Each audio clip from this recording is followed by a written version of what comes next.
La capitale tunisienne est lundi en état d'alerte après qu'une femme s'est fait exploser dans le cœur de Tunis à l'aide d'explosifs. Selon le ministère de l'Intérieur qui évoque une explosion terroriste, 20 personnes ont été blessées. Au moins 20 personnes, dont 15 policiers et 2 adolescents, ont été blessés dans un attentat perpétré lundi en début d'après-midi par une femme kamikaze en plein centre de Tunis, a indiqué le ministère de l'Intérieur qui a évoqué une explosion terroriste. Cette femme s'est fait exploser à proximité de voitures de police sur l'avenue Habib Bourguiba, a déclaré Sofiane Zahar, porte-parole de ce ministère. La femme de 30 ans n'était pas considérée comme extrémiste par les services de sécurité, a indiqué le ministère de l'Intérieur dans un communiqué sans préciser son identité. D'après des sources policières, la kamikaze ne portait vraisemblablement pas de ceinture d'explosifs mais plutôt une bombe artisanale.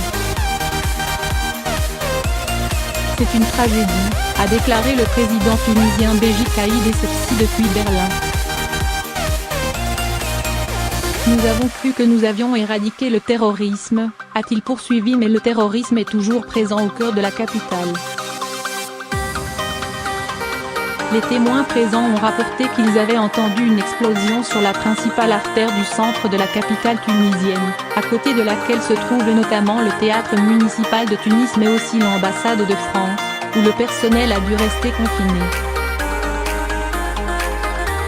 Sur place, une journaliste de l'AFP a pu voir le corps sans vie de la kamikaze qui est décédée sur le coup selon le ministère de l'Intérieur et assisté à l'interpellation de moins 2 personnes dont une dans des conditions particulièrement mouvementées. Plusieurs ambulances et d'importants renforts de police sont arrivés sur les lieux et le secteur a été immédiatement bouclé, d'après la même source. De nombreuses boutiques de cette avenue commerçante ont rapidement baissé leurs rideaux, dans une atmosphère chaotique, précise une journaliste de l'AFP. Un pays fortement touché par le terrorisme. C'est la première fois depuis le 24 novembre 2015 que la capitale tunisienne est la cible d'un attentat, lorsqu'une attaque suicide revendiquée par l'État islamique, EI, contre un bus de la garde présidentielle en plein centre-ville avait fait 12 morts. Quelques mois plus tôt, le 18 mars 2015, toujours à Tunis, 2 hommes avaient ouvert le feu à l'arme automatique sur des touristes qui descendaient d'autocar pour visiter le musée du Bardo, avant de les pourchasser dans le bâtiment. 21 touristes et un policier tunisien avaient été tués dans cet acte également revendiqué par l'EI, tout comme l'attentat perpétré par un kamikaze en juin de la même année sur une plage et contre un hôtel près de Sousse, qui avait coûté la vie à 38 touristes. Cette série d'attentats avait gravement nui au tourisme, un secteur vital de l'économie tunisienne, contribuant à fragiliser le processus démocratique né de la révolution de 2011 contre le régime de Zine El Abidine Ben Ali. Depuis le printemps 2016, les autorités tunisiennes se sont toutefois félicitées d'un retour au calme qui a permis à l'industrie touristique de connaître une embellie lors des saisons 2017 et 2018. Malgré cela, l'économie du pays continue à se dégrader, des considérations économiques qui viennent s'ajouter aux nombreux défis sécuritaires auxquels le pays doit faire face.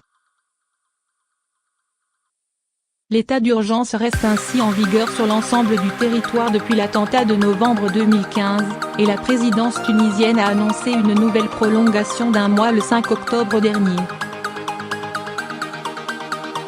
Cet état d'urgence octroie des pouvoirs d'exception aux forces de l'ordre.